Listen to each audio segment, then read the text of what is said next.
Hello, my name is Hailey Hutchings, and this is my reaction to Body Ritual by Minor. I found the reading to be a very intriguing method to let us look into the American culture from a more outside perspective. When he called therapists listeners and witch doctors and claimed that they have the ability to exorcise devils within people, I found it to be a very negative and obscene way to describe their line of work, and the way that he also described their ritual was very bleak. But I do agree with the claims that parents are likely the ones that bewitch their children, and the way that he described hospitals were also relatively accurate. They obviously aren't that disturbing, but you do go in with a lot of hope and you pay a lot of money, or gifts as he referred to them as, and there's no real reassurance that you'll ever leave, no matter your condition.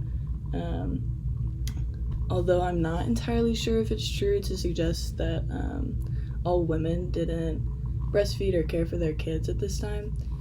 Even if it was written in the 1950s, it's difficult to assume that all women refused to care for their children. At this point in history, women were still seen as caretakers, and many did not have jobs or even access to jobs. They were pushing for more access in the workforce, but there were still very distinct gender inequalities. Overall, in my perspective, it gave the impression that American culture was kind of irrational. The people were described as very sadistic and barbarous, and very self-absorbed and fixated on their worst aspects of themselves. Tattoos have become very popular, especially amongst Generation Z and millennials, and about 40% of people aged between 18 and 25 have tattoos. But nowadays they're being used for more of an aesthetic purpose instead of any social, cultural, or heritage connection. But tattoos have been around for thousands of years, and many different cultures use them across the world.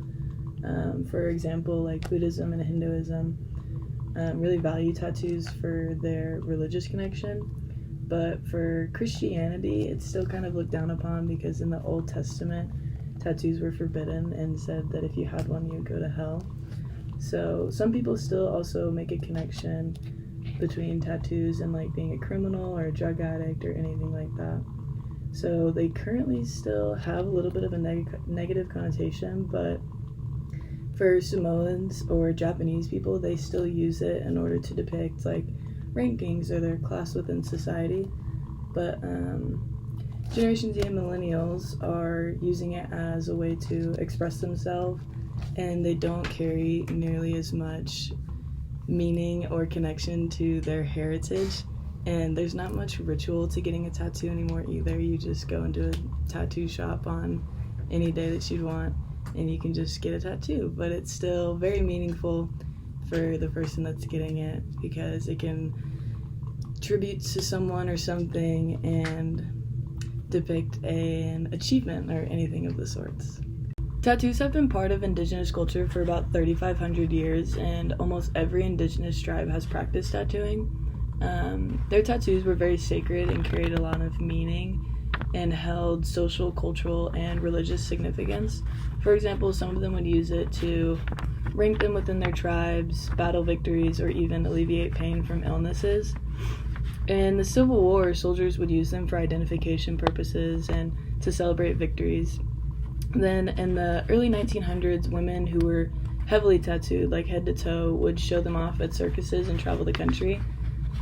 In 1930s, many people got their social security numbers tattooed on them in order to remember them. And then men who fought in the world wars would get tattooed while they were away in order to celebrate victories or show what branch that they were in. And this kind of gave tattoos at the time a very manly rep, so it was very popular for men to get tattooed at this time in history. But then in 1961, with the hepatitis outbreak, tattoos parlors were blamed for this, so many of them shut down and had to leave, and this helped spread tattoo parlors across the country. With the increase in popularity of tattoos, the US culture has become much more accepting, and according to Matthew Weimer in Tattoos in Society, the way we see tattoos has changed thanks to TV shows, conventions, and social media bringing much more light to them and showing that they don't have the same negative connotation that many people give them.